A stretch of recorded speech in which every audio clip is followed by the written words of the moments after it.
Nitika Sopti from Cloud9 Hospital, Sector 47, Gurugram. And आज हम एक बहुत इम्पॉर्टेंट टॉपिक पे बात करेंगे, इर्रेगुलर मेंसेस। एंड इतना इम्पॉर्टेंट टॉपिक ये क्यों है कि बहुत सारे आप में से आगे हमें पूछते हैं, इर्रेगुलर मेंसेस होने नॉर्मल है?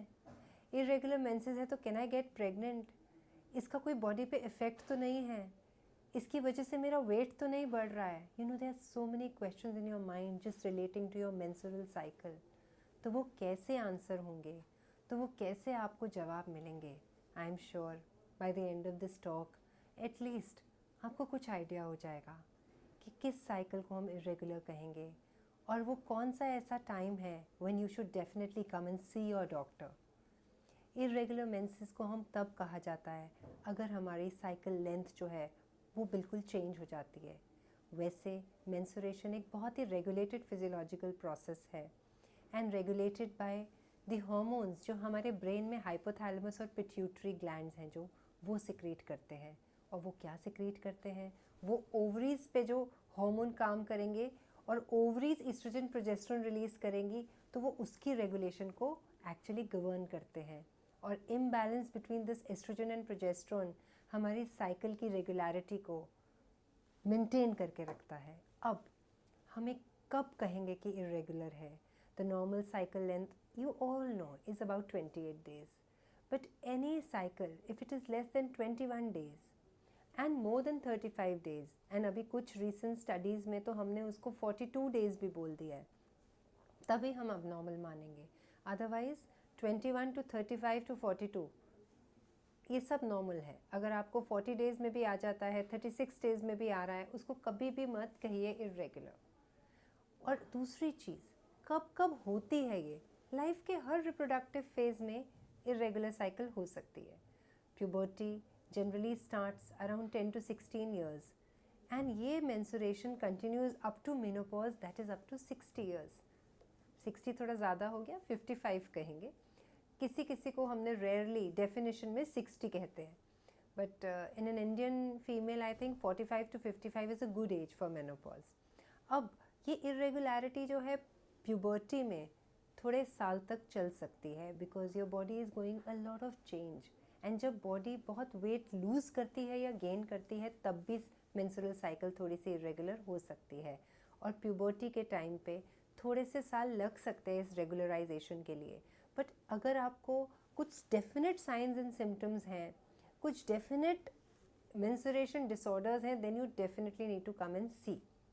दूसरी चीज़, जब हमारी रिप्रोडक्टिव एज आती है तो हम देखते हैं कि प्रेगनेंसी है उसमें पीरियड्स नहीं आते, ब्रेस्ट फीडिंग है उसमें स्टिल आपको मेंस्ट्रुएशन हो सकती है।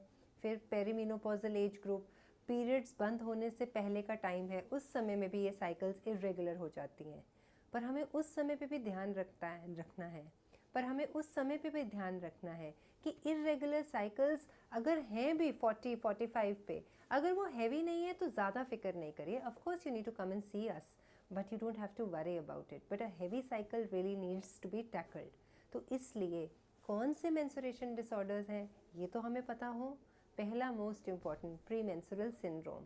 And I am telling you उसका इंसिडेंस तो इन दिस मॉडर्न लिविंग बहुत बढ़ गया है because most of you are suffering from not a very good lifestyle. मैं पहले बैड बोल रही थी but now I am saying not a very good life style.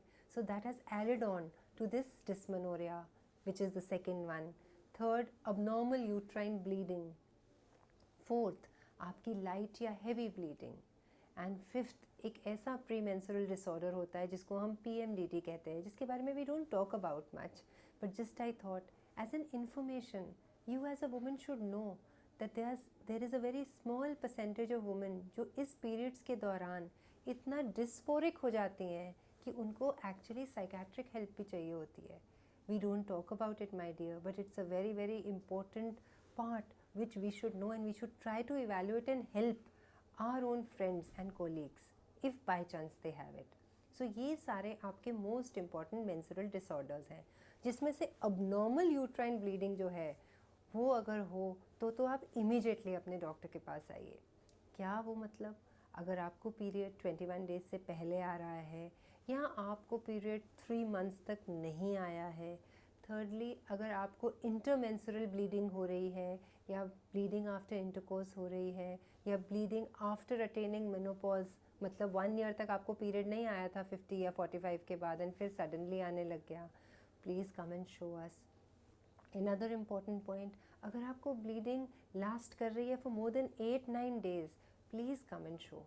It's very very important because हमें देखना है कि ये abnormal uterine bleeding है, ये कौन से cause में fit होती है, क्योंकि cause ढूंढेंगे तो treat करेंगे.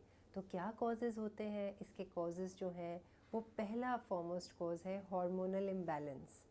Hormonal imbalance है तो वो ठीक कैसे होगा?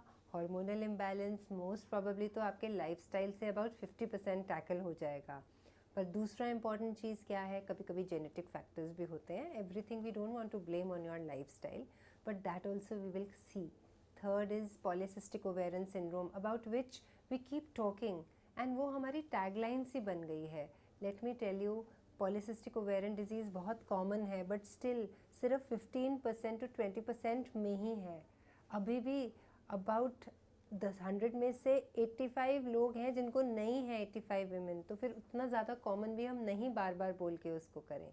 Another important, most important cause I feel कि जो हमारा मेंस्ट्रुअल डिसऑर्डर्स या इरेगुलर ब्लीडिंग का है वो है फाइब्रॉइड्स हों, जो ट्यूमर्स होते हैं आपके यूट्रस में, या एंडोमेट्रियोसिस हो, जो एबनॉर्मल लाइनिंग होती है एक्स्ट्रा यूट्राइन एरिया में जहाँ ओवरी में सिस्ट बनते हैं, वो ब्लड की कलेक्शंस बनती हैं और जो पेनफुल पीरियड्स देते हैं, या छोटे छोटे पॉलिप्स, कभी आपकी लाइनिंग की ओवरग्रोथ्स होती हैं. वो सब चीज़ें भी आपको अबनॉर्मल मेंस्ट्रुएशन, इरेगुलर पीरियड्स दे सकती हैं. And we are all here to support, to understand and to treat it. So rarely हम जब थोड़ा सा और एज ग्रुप में जाते हैं तो इरेगुलर मेंसेस स्पेशली अगर हैवी हों तो हमें थोड़ी कैंसर स्क्रीनिंग भी करनी चाहिए. Not trying to scare you, because most of you get scared if you start bleeding heavily or if you have a very delayed period in your crossing 45. ऐसा नहीं है. Everything needs evaluation, everything needs treatment. So if you have any of these 5-6 signs which I told you, please come visit us. We will do a gynae examination, we will do your ultrasound, we will do a CT and MRI, and we will sort out everything. Because most of them can be treated with medication, but अगर कोई कोई fibroids या polyps या endometriosis है उसके लिए हमें कभी कभी सर्जिकल करेक्शन भी, सर्जिकल ट्रीटमेंट भी करना पड़ता है. So we are all equipped to do it. So please come, show us, we'll tell you the tips and tricks. We will tell you the tips and tricks of recovering very fast with this hormonal imbalance and make you very very healthy. कितना हो गया?